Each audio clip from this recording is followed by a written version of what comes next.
Hello guys, സമയം 3 മണിയായി. ഇപ്പോഴാണ് ചോറ് കഴിക്കാൻ പോകുന്നത് ഉച്ചക്കത്തുള്ള. അതായത് ഇവിടെ കണ്ട കോട്ട കാണുന്നുണ്ടോ?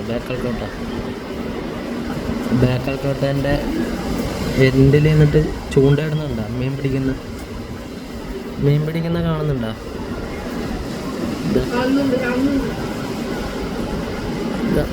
മീൻ പിടിക്കുന്നുണ്ട് അവിടെ നിന്ന്. നല്ല വെയിലുണ്ട്, ഇപ്പോൾ നല്ല ചൂടുണ്ട്. കാറ്റ് കൊള്ളാൻ വേണ്ടിയിട്ട് ഇവിടെ ഒരു അമ്മച്ചി ഇരിക്കുന്നുണ്ട്. ഒരപ്പച്ച ഇവിടെ കിടന്ന് ഉറങ്ങുന്നുണ്ട്. ഞങ്ങൾ ചോറ് കഴിക്കാൻ പോകുന്നു. ഒരു സ്പെഷ്യൽ കാണിച്ചു തരാം.